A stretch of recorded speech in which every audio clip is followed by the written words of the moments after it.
जय हिंद everyone, this is Priyanshu Pandey और मैं आप सभी का एक बार फिर से स्वागत करता हूं परीक्षागढ़ चैनल में, जहां पर हम सभी सरकारी कॉम्पिटिटिव एग्जामों का समाधान करते हैं।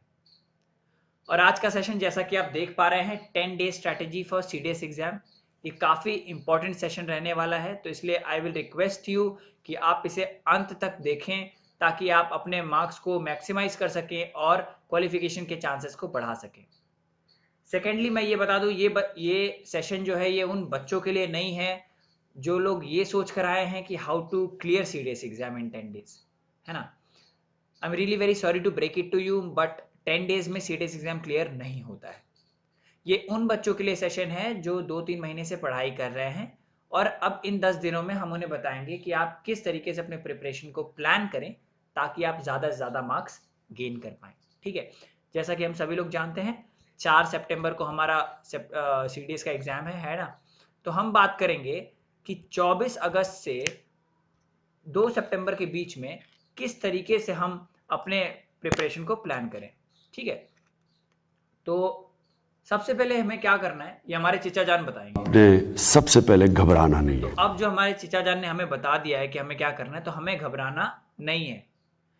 इन 10 दिनों में प्रिपरेशन को 100% तक ले जाने के लिए ना हमें हमारे बॉडी और माइंड दोनों की बहुत ज़्यादा ज़रूरत है। तो सबसे पहले तो अपने हेल्थ पे ध्यान देना बहुत ज़रूरी है। तो आप ज़्यादा से ज़्यादा पानी पिएं, कम से कम 3 से 4 लीटर पानी पिएं। और ये एक बहुत ही ट्राइड एंड टेस्टेड वो है, नुस्खा है जो मैं आपको बता रहा हूँ। जब मैंने अपनी प्रिपरेशन स्टार्ट की थी तो मैं भी बहुत ज़्यादा पानी पिया करता था, तो उससे मुझे एक काफ़ी ज़्यादा पॉजिटिव ग्रोथ देखने को मिली अपने अंदर, क्योंकि मैं ज़्यादा देर तक अटेंटिव रह पा रहा था, ज़्यादा देर तक कॉन्सेंट्रेट कर पा रहा था, किसी भी चीज़ को जल्दी ग्रास्प कर पा रहा था और इसीलिए सिलेबस भी जल्दी कंप्लीट कर पा रहा था और फिर वो ग्रास्प करने के बाद मैं उसे इम्प्लीमेंट भी कर पा रहा था, है ना। एग्जाम टाइम में इम्प्लीमेंट भी कर पा रहा था। और यही वजह है कि मतलब पानी पीने से बहुत ज़्यादा पॉजिटिविटी आती है, हमारा मोराल बूस्ट होता है, कॉन्फिडेंस बूस्ट होता है। ठीक है, दूसरी सबसे बड़ी चीज़ कि आप जब भी उठ रहे हैं, ज़रूरी नहीं है कि आप 4 बजे उठें, 5 बजे उठें, है ना। मैं भी रात में ही पढ़ता हूँ, मैं I am not a morning person. तो ज़रूरी नहीं है कि आप 4-5 बजे उठे, लेकिन आप जब भी सो के उठ रहे हों 5 से 10 मिनट का मेडिटेशन ज़रूर करें। उस मेडिटेशन के दौरान आप एग्ज़ाम, पढ़ाई, इन सब चीज़ों के बारे में छोड़कर सिर्फ और सिर्फ आप जिस भी भगवान को मानते हैं, है ना, उनका नाम चैंट करें 5 से 10 मिनट तक। मैं आपको बता रहा हूँ ये बहुत ही ज़्यादा पॉजिटिविटी देगा, आपके अंदर की घबराहट को कम करेगा। और तीसरा कि आप 15 से 30 मिनट की ना माइल्ड एक्सरसाइज ज़रूर करें ताकि आप अपने माइंड को एक्टिवेट कर पाएँ। ठीक है, चलिए अब हो गई ये बॉडी की बात, अब हमारा बॉडी हो गया है हेल्दी। तो अब हम आगे बात करेंगे कि किन किन सब्जेक्ट्स पे हमारा मेजर फोकस होना चाहिए ताकि हम अपने मार्क्स को बढ़ा सकें। What subjects are to be focused on to gain good marks. देखिए, सीडीएस में 3 एग्जाम्स होते हैं और तीनों में क्या होता है, इंग्लिश, जीएस और मैथमेटिक्स।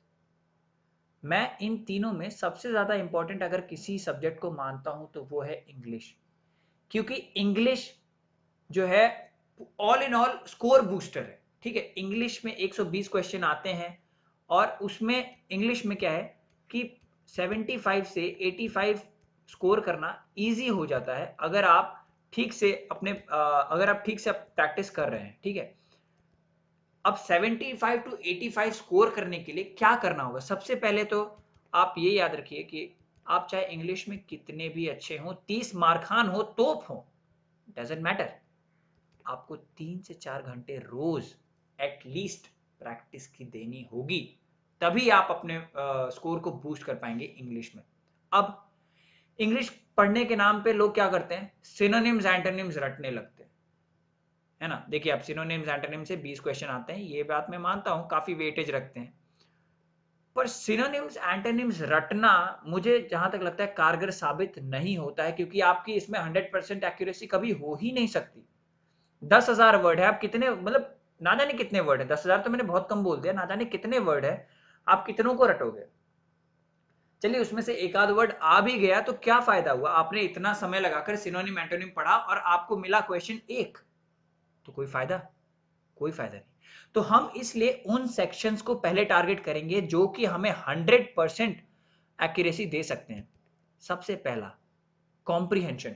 आपके सामने पैराग्राफ पड़ा हुआ है, 2 पैराग्राफ सामने पड़े हुए हैं और उन्हीं में से आंसर निकालना है। तो ये तो सबसे आसान, मतलब कह लीजिए बुक खोल के लिखने वाली बात हो गई। तो ये तो सबसे आसान सेक्शन है जहां पे आप 100% एक्यूरेसी को रीच कर सकते हैं। ठीक है, 100% एक्यूरेसी को रीच कर सकते हैं। उसके बाद आता है पैराजंबल। अब आप अगर अंग्रेजी पढ़ते हैं तो आप न्यूज़पेपर पढ़ते होंगे, आप किताबें पढ़ते होंगे, आपने बचपन से किताब पढ़ते आ रहे हैं, तो आपको पता है कि कौन सा पैराग्राफ कहां पर लगाने से कोई सेंसिबल एक पैराग्राफ बनेगा, है ना।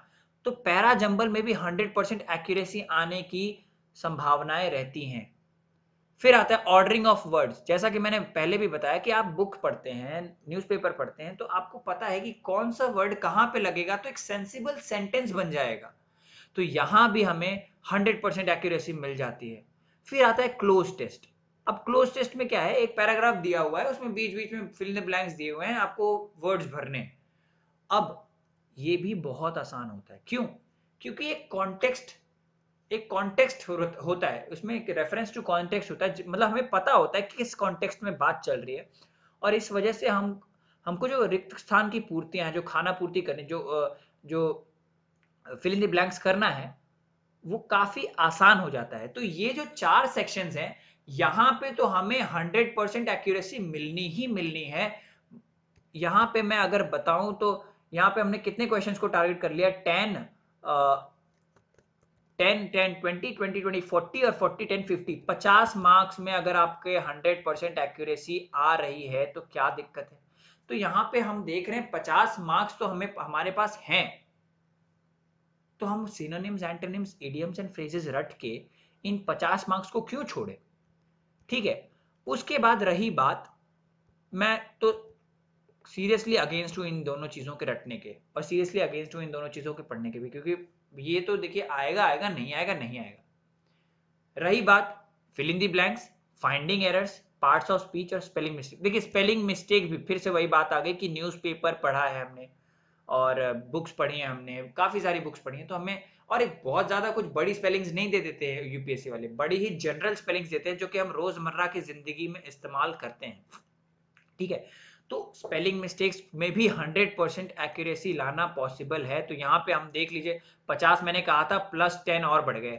ठीक है, 60 मार्क्स तो हमारे पास ऐसे ही हो गए। अब रही बात fill in the blanks, finding error और पार्ट्स ऑफ स्पीच की, तो ये जो है बहुत ही बेसिक ग्रामर रूल्स से आते हैं।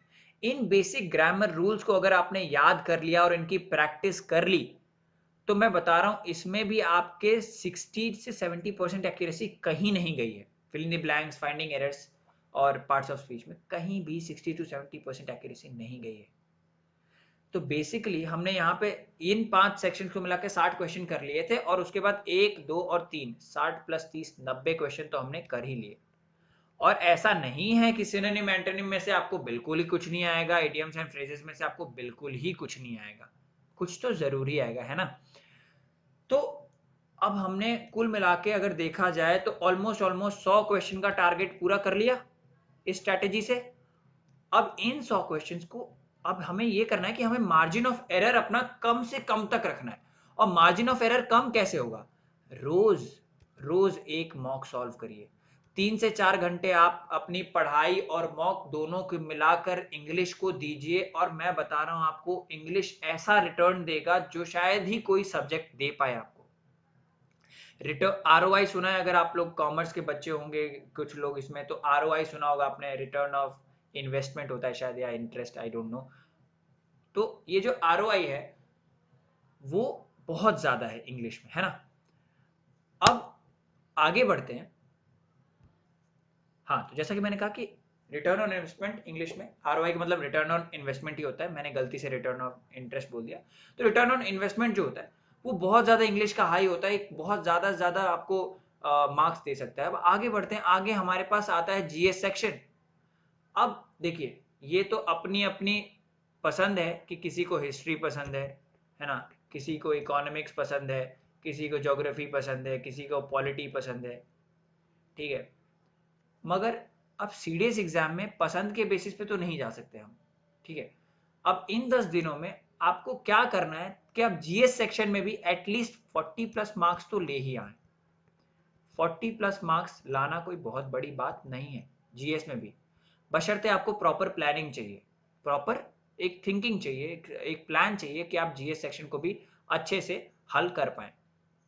अब देखिए जीएस सेक्शन में क्या है, जीएस सेक्शन में मेजरली मैं 4 चीजों पे फोकस करता हूं, science, geography, polity and current affairs. यही 4 चीजें हमें ज्यादा से ज्यादा मार्क्स दे पाएंगी। मैं कहता हूं आप इन 10 दिनों में हिस्ट्री रटते रह जाओ, लेकिन फिर भी आपको दो से 3 क्वेश्चन से ज्यादा मुझे नहीं लगता कि आप कर पाओगे। जनरली 18 से 20 क्वेश्चन होते हैं, इवन एक्सीड भी कर जाते हैं सीडीएस में हिस्ट्री के क्वेश्चंस। मगर मैं बता रहा हूं आप 2 से 3 क्वेश्चन, 3 से 4 क्वेश्चन, इससे ज्यादा मिलता जुलता क्वेश्चन आपको नहीं मिलेगा। बाकी सारे क्वेश्चंस ऐसा लगेगा कि कहां से ही दे दिया, हमने तो इतनी पढ़ाई करी थी, ये आउट ऑफ सिलेबस दे दिया क्या। लेकिन हिस्ट्री बहुत वास्ट सब्जेक्ट है, और इन 10 दिनों में हिस्ट्री को टाइम देना यानी कि आप जो आपके मार्क्स बूस्ट करने वाले सब्जेक्ट्स हैं उनसे आप टाइम काट रहे हो। तो मैं तो सीरियसली सजेस्ट करूंगा कि आप इन 10 दिनों में हिस्ट्री को ना टाइम दें। हाँ, आपको अच्छा लगता है आप पढ़ें, ये मेरा सजेशन है, कोई भी फोर्सिबल ऐसा मैं इम्पोज नहीं कर रहा हूं, ये मेरा सजेशन है कि हिस्ट्री को टाइम ना दें। हिस्ट्री से ज्यादा टाइम दें आप जनरल साइंस को, ज्योग्राफी को, पॉलिटी को, क्योंकि ये फैक्चुअल सब्जेक्ट्स हैं। करंट अफेयर्स को, ये सब चीजें फैक्चुअल हैं, यहां से ज्यादा क्वेश्चन आपके बनेंगे। आउट ऑफ 120 क्वेश्चंस 18 से 20 क्वेश्चन जो है वो साइंस से आते हैं, और साइंस से आते हैं और वो देखिए बढ़ भी जाता है, often it reaches up to 25 to 30 questions. ऐसा हुआ है कि सीडीएस एग्जाम में 25 से 30 क्वेश्चन भी साइंस के आए हुए हैं। तो साइंस इज अ की subject for qualifying CDS examination. आपको कुछ नहीं करना है, एनसीईआरटी लेनी है 9वीं और 10वीं की, और वहां से फिजिक्स, केमिस्ट्री और ज्योग्राफी सॉरी बायोलॉजी को रिवाइज करना है, और प्रीवियस ईयर क्वेश्चंस करिए। प्रीवियस ईयर क्वेश्चन करेंगे आपको पता चलेगा कहां से कौन से चैप्टर से ज्यादा क्वेश्चन आ रहे हैं, कौन से चैप्टर से कम क्वेश्चन आ रहे हैं। अब मैं फिजिक्स की बात करूं तो फिजिक्स में लाइट से बहुत ज्यादा क्वेश्चन आते हैं, मिरर से क्वेश्चन आते हैं, लेंस से क्वेश्चन आते हैं, साउंड से क्वेश्चन आते हैं, ठीक है। बायोलॉजी की बात करूं हार्ट से क्वेश्चन आता है, उसके बाद फिर आपका जो रेस्पिरेटरी सिस्टम है वहां से क्वेश्चन आते हैं, ठीक है। तो इन सारी चीजों को आप एनालाइज कर पाएंगे। प्रीवियस ईयर क्वेश्चन सही में कॉन्फिडेंस बूस्ट कर देता है। जब आप खुद पढ़ोगे और उसके बाद आप सॉल्व करोगे क्वेश्चन, और क्वेश्चंस हो जाएंगे ना, तो आपको एक बूस्ट मिलेगा कि हाँ यार मैं सही डायरेक्शन में जा रहा हूँ, मेरी पढ़ाई मेरे लिए काम कर रही है, और यही कॉन्फिडेंस आपको एग्जाम में बहुत ज्यादा काम भी आएगा। बात करते हैं ज्योग्राफी की। ज्योग्राफी 15 से 17 क्वेश्चंस अमूमन आते हैं 120 में से, और कुछ नहीं करना है आपको। 11 और 11th और 12th यानी 11वीं और 12वीं की ज्योग्राफी की एनसीईआरटी को पढ़ना है, रिवाइज करना है, ठीक है, और प्रीवियस ईयर क्वेश्चंस को सॉल्व करना है। क्लाइमेटोलॉजी है ना, क्लाइमेटोलॉजी हो गया आपका, उसके बाद आपका ये रिवर सिस्टम हो गया, ड्रेनेज सिस्टम हो गया, है ना।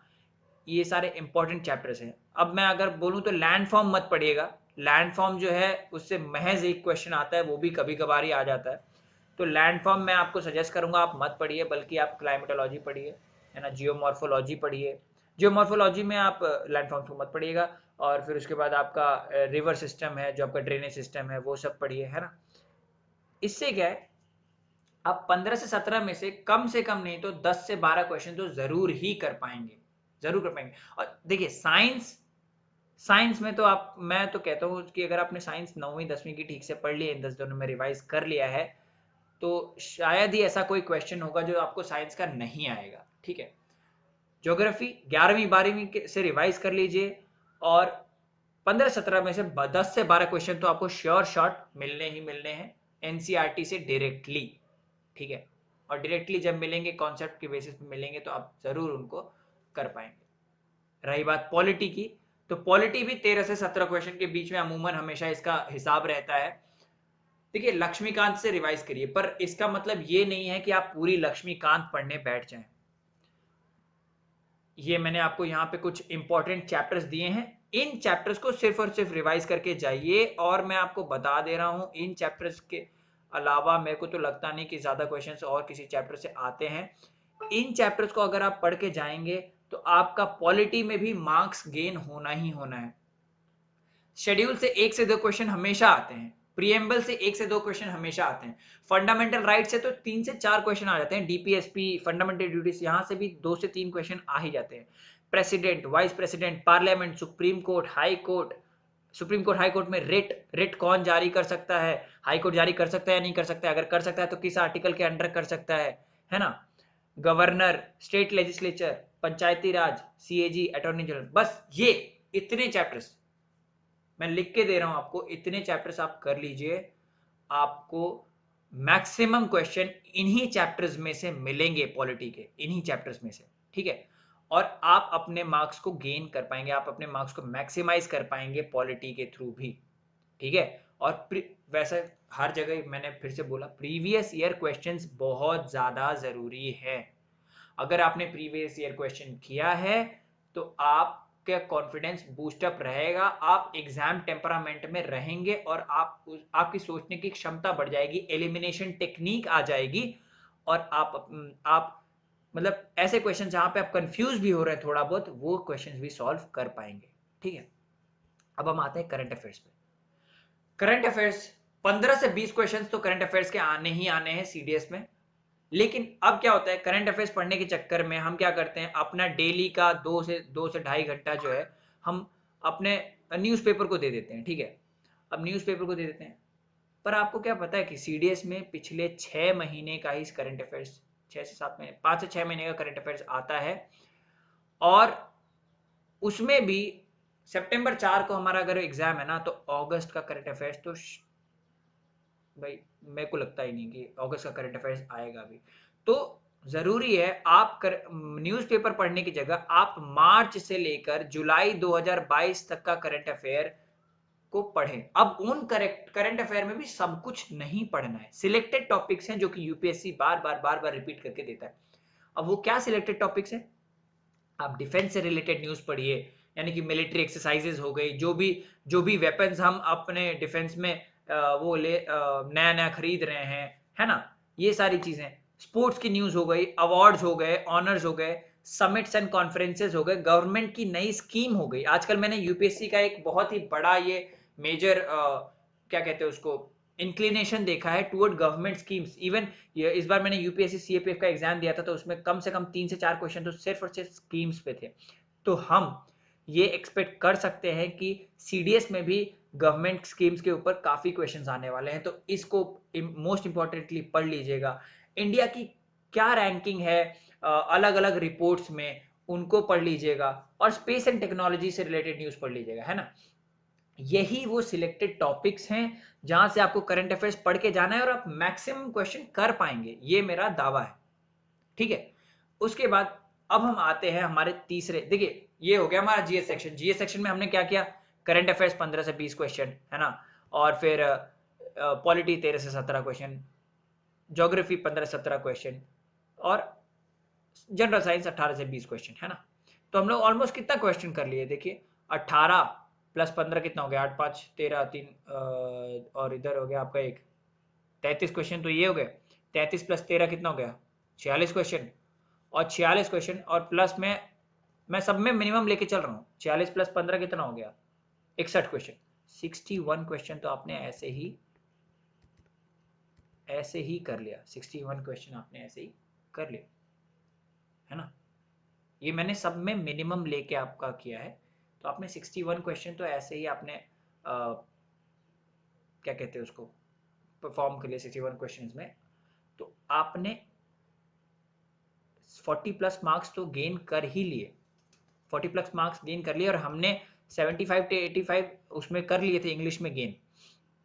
तो आप देख रहे हैं कि ओटीए की कट ऑफ से कितना आगे चल रहे हैं हम लोग, कितना आगे चल रहे हैं। 120, अगर हम बात करें 75 नंबर की भी, अगर हमारा इंग्लिश में 75 नंबर आता है और यहाँ पे आप 40 या 35 मार्क्स स्कोर कर पाते हैं, तो भी 110 नंबर ये एक सेफ स्कोर हो जाता है ओटीए के लिए, एक सेफ स्कोर हो जाता है 110 नंबर, है ना। और ये मैं मिनिमम लेके चल रहा हूँ, जरूरी नहीं है कि आप इंग्लिश में 75 मार्क्स ही करेंगे, है ना, तो मिनिमम लेके चल रहा हूं मैं।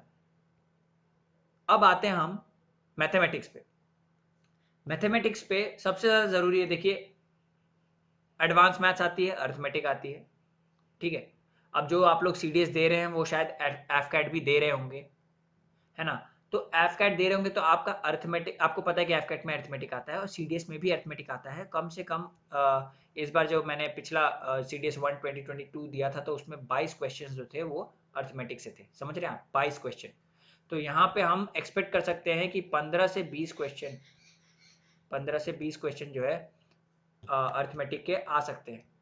तो इसलिए मैं आपको बता रहा हूँ कि जो आपने एफकैट में पढ़ा है उसको प्रैक्टिस करते रहिएगा। अरिथमेटिक पार्ट को अगर आपने अपना स्ट्रॉन्ग कर लिया तो 20-22 नंबर जो है आपके, है ना, 20-22 नंबर कहीं नहीं गए हैं, 20-22 क्वेश्चन कहीं नहीं गए हैं। उसके बाद हमारे पास आ जाता है एडवांस मैथमेटिक्स, जहां पे algebra, mensuration, geometry, trigonometry, statistics, है ना। स्टैटिस्टिक्स को जरूर पढ़िएगा। Statistics is just like comprehension from English. Question आपके सामने है, आंसर भी आपके सामने है, आपको बस कैलकुलेट करना है। और स्टैटिस्टिक्स आपको बहुत अच्छे मार्क्स दे सकता है ना। इसमें आप 100% एक्यूरेसी को रीच कर सकते हैं। तो इसलिए स्टैटिस्टिक्स को जरूर पढ़ें। उसके बाद आपकी इच्छा है कि आप देखिए, अब इन 10 दिनों में मैं ये तो नहीं कहूंगा कि आप सब कुछ पढ़िए, क्योंकि सब कुछ पढ़ना होता तो सब कुछ तो पढ़ ही लिया यार, अब तो रिवाइज करना है ना। तो बेसिकली कुछ नहीं करना है मैथ्स में, प्रैक्टिस ही मेन की है। आप रोज एक मॉक जरूर लगाइए, रोज एक मॉक लगाएंगे, आपकी प्रैक्टिस होती रहेगी और आपका मैथ्स में कॉन्फिडेंस बढ़ता रहेगा। हालांकि मैं आप लोग को, जो लोग मैथ्स में वीक हैं, उनको मैं ये सजेस्ट करूंगा कि आप अपना अर्थमेटिक पार्ट को एकदम स्ट्रेंथन करिए, ताकि आपके जो 15 से 20 क्वेश्चन अर्थमेटिक में आ रहे हैं उनमें आपके मार्क्स ना कटें। उसके बाद आप चाहे, और हाँ, स्टैटिस्टिक्स को भी जरूर पढ़िएगा। जो लोग मैथ्स में वीक है, इसमें ज्यादा ज्यादा कुछ कॉम्प्लिकेटेड क्वेश्चंस नहीं आते हैं, तो यहाँ भी आपका जो मार्क्स है वो सिक्योर रहता है। उसके बाद आप चाहें तो ट्रिग्नोमेट्री, मेंसुरेशन, ज्योमेट्री, अलजेब्रा में से किन्हीं 2 या 3 सेक्शंस को आप चाहें तो रिवाइज कर सकते हैं, उन पे अपना फोकस डाल सकते हैं। जैसा कि आप देख सकते हैं, mensuration is just about formulas. अगर आपको फॉर्मूलाज पता हैं तो आप इनके सवाल लगा ले जाएंगे, ठीक है। मेंसुरेशन के 9 से 11 क्वेश्चन आते हैं, और अगर आपको फॉर्मूला याद है, फॉर्मूला कैसे याद होगा, रटने से याद नहीं होगा, फॉर्मूला प्रैक्टिस से याद होगा। तो आप मेंसुरेशन की प्रैक्टिस करिए और आप देखेंगे कि आप मैथ्स में भी अपने मार्क्स को मैक्सिमाइज कर पा रहे हैं, ठीक है। तो इस क्लास में इतना ही, इस सेशन में इतना ही। आशा करता हूं कि मैंने अपने प्लान को, मैंने अपनी स्ट्रैटेजी को आपके साथ अच्छे से साझा किया और आप इन सभी प्लान्स और इन सभी स्ट्रैटेजी को समझ पाए होंगे, और जितना हो सकेगा आप इन पे अमल करने की कोशिश करेंगे। हमने बात की 24 अगस्त से लेकर 2 सितंबर तक हमें किन किन सब्जेक्ट्स पे फोकस करना है ताकि हम अपने मार्क्स को मैक्सिमाइज कर सकें। लेकिन एग्जाम तो 4 सितंबर को है, तो आप पूछोगे कि सर 3 सितंबर को क्या करना है। 3 सितंबर को आपको कुछ नहीं करना है, बस मज़े लेने हैं। 3 सितंबर को आपको किताब को हाथ भी नहीं लगाना है। ज़्यादा से ज़्यादा आप क्या कर सकते हैं, आप अपने एडमिट कार्ड के इंस्ट्रक्शंस को ज़रूर पढ़ें, एडमिट कार्ड निकाल लें। वो इंस्ट्रक्शंस में दिए हुए जो भी डॉक्यूमेंट्स हैं, आधार कार्ड है, फ़ोटो है, ये सब को आप एक जगह पे रख लें। पेन, पेंसिल, इरेजर, शार्पनर आप लोग जो भी यूज़ करते हैं सब रख लें। ये याद रखिएगा कि हमेशा ब्लैक बॉल पॉइंट पेन ही लेके जाना है, ब्लू पेन से OMR पे मार्क नहीं करना है, ठीक है। तो ब्लैक बॉल पॉइंट हमेशा अपने साथ रखें, और सब कुछ रखने के बाद बस मज़े लेने हैं, गाने सुनने हैं, मूवी देखनी है। आप जो करते हैं अपने लेजर टाइम में वो करना है, ताकि आप अपने आप को शांत रख सके, नर्वसनेस को कम रख सके, और फिर 4 तारीख को एक फ्रेश मूड के साथ जाएं और अपना एग्जाम दें, है ना। तो all the best to all of you guys. आज के लिए इतना ही। जय हिंद, जय भारत।